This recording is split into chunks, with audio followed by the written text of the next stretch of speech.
uh, baik Bu Uus ya. Ya.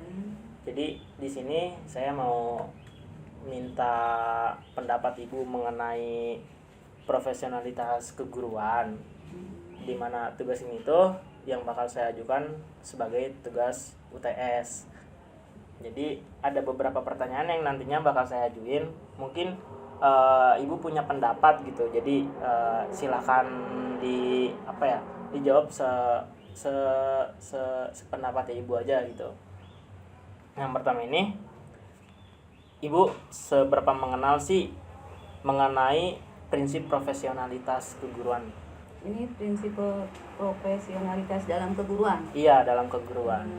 Kalau menurut ini kan ya, profesionalitas dalam keguruan itu bagaimana cara kita mengajar, ya, mengajar kita secara profesional sebagai guru. Tentu kita harus mengetahui karakter anak ya. Bagaimana kita cara mengajarkan ke setiap anak, tentu nggak sama ya. Kadang-kadang anak ada yang mudah menangkap pelajaran yang ibu sampaikan, kadang-kadang ada yang agak susah gitu ya. Jadi kita harus tahu dari situ bagaimana caranya kita menyampaikan pelajaran secara profesional ke anak didik gitu. Jadi gitu ya. Nah, jadi pertanyaan yang keduanya ini, bagaimana sih cara Ibu mengimplementasikan profesionalitas dalam pendidikan? Tadi kan Ibu kan udah cukup mengenal soal prinsipnya. Nah, gimana cara Ibu mengimplementasikan dari prinsip Ibu itu? Yang Ibu tahu. Maksudnya mengimplementasikan profesionalisme dalam pendidikan, misalkan dalam cara kita menyampaikan kepada anak tentunya ya, kepada anak didik ya, kepada siswa ya. Itu dengan kita mengacu kepada kurikulum. Nah, kurikulum itu kan banyak di situ petunjuk-petunjuk mengenai bagaimana kita cara mendidik anak yang baik ya, supaya mereka mempunyai karakter yang baik juga. Jadi kita menyampaikannya secara bertahap ya, supaya anak itu paham apa yang kita sampaikan, apa yang kita ajukan ke mereka. Itu saja. Oh gitu. Terus pertanyaan yang ketiga ya Bu, Ibu ikut organisasi apa sih untuk sekarang ini, organisasi keguruan ya? Kalau untuk organisasi keguruan itu hanya PGRI. PGRI. Karena PGRI itu emang induknya dari guru ya. Iya. Jadi kita harus benar-benar ke sana, ke PGRI. Terus kalau menurut Ibu ya, seberapa penting sih organisasi keguruan? Sangat penting sekali ya.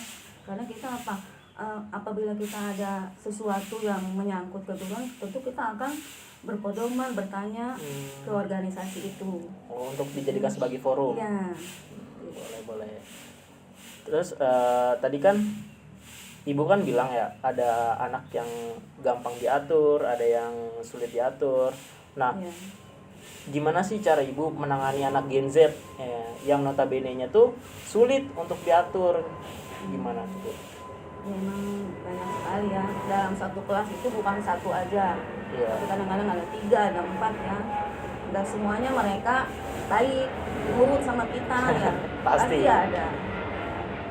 Misalkan salah satunya ada yang tidak mau mendengarkan ya, tidak mau mengikuti pelajaran, bahkan mereka bercanda di dalam kelas. Tapi kalau dalam kurikulum Merdeka sekarang sih itu sudah bukan masalah lagi ya.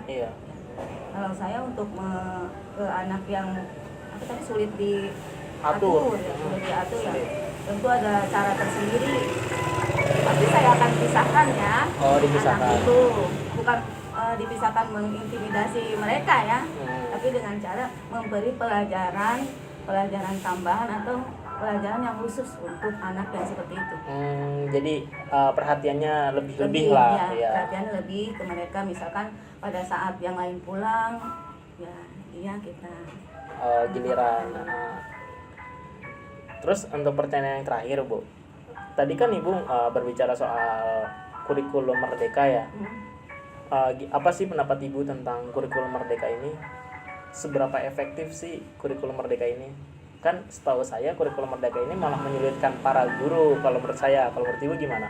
Iya sih, emang sepertinya menyulitkan karena dibebaskan anak yang memilih ya. Jadi kita harus punya waktu yang lebih ya. Kan anak itu misalkan satu kelas ada berapa anak, jadi kita harus paham nih ya, apa keinginan mereka, apa yang mau, pelajaran yang mau mereka ambil. Jadi nggak sama ya kalau sekarang ngajar seperti kurikulum yang sekarang, kita bisa klasikal bareng ke anak ya. Nih ibu nyampein ini, paling siapa yang belum ngerti coba boleh tanya atau gimana. Kalau kurikulum merdeka itu jadi mengikuti anak ya. Dia memilih apa pelajarannya, apa yang mereka mau. Jadi emang agak sulit, tapi mungkin kalau kita sudah paham ke kurikulum merdeka, mungkin kita sudah tahu lah, mungkin akan lebih mudah itu. Adaptasinya juga lama pasti ya. Ibu berapa lama sih ngajar jadi guru? Dari tahun 2003 ya. Ini udah berapa? Hampir 18 tahun ya. Iya, udah 19 tahun. 19 tahunan. Oke, udah. Gitu aja sih Bu pertanyaan-pertanyaan dari saya. Makasih udah mau ngeluangin waktunya. Cukup sekian. Terima kasih.